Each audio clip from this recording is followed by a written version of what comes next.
So I just had coffee at Truth Coffee with a hopefully new friend, artist friend named Kurt.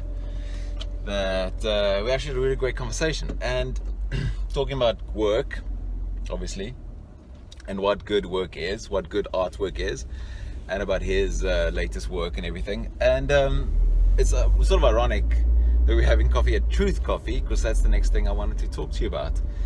Is, in my opinion, work that I see as good is work that is true, work that is authentic and speaks from the heart. That's an honest place. However cheesy that sounds, I know that is like super insanely cheesy. Do it from your heart.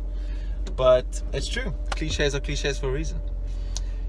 Ernest Hemingway used to, when he got writer's block or found that he couldn't write anymore, he used to tell himself, you have written before and you will write again. Just sit down and write the truest sentence that you know. Write the truest sentence that you know. And all the rest of the work will flow from there, from that point. And this is true of so many things, of so many works and companies and products and artworks and everything. Like, you can feel it intuitively. You can feel when a work is true and honest and authentic, like it comes from a real place. And you can see and feel when a work was motivated by something that is dishonest and not true and selfish or greedy.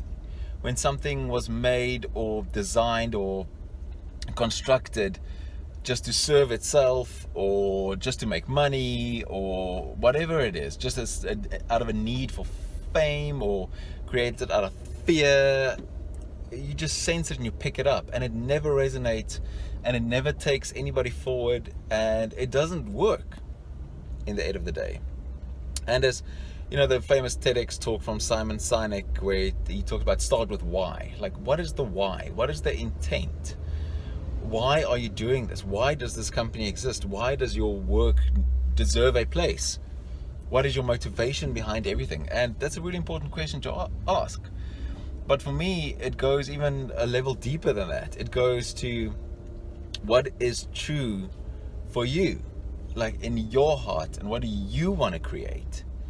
And that is something that's exciting. But the catch is, you have to, in order to be able to create something that is true, you have to know who you are.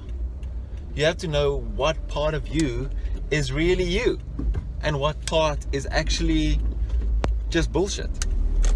And that is where the hard work comes in. The age-old philosophical maxim that reads, know thyself, is more important than ever. To discover and do the hard slogging work of getting to know yourself and sifting all the falsehood and all the false selves and all the, desperate needs for security and recognition and safety and fear, all the, sifting through all of that and coming to the core of who you are. And when you create, when you work, is to work from that place. Because work that comes from that place will always be true, and it will be honest, and it will resonate. Maybe not immediately, maybe not now, but when you put it out into the world, I really believe, and I've seen so many times, that eventually that work will find its place and it'll sit well. So the challenge here is, at the end of this little video, the challenge is to get to know yourself. And if you're part of a company, is to almost treat the company like a person, like get to know the company. What is the true self of the organization? And create from there. So I want to challenge you to go out and do the hard work of getting to know yourself.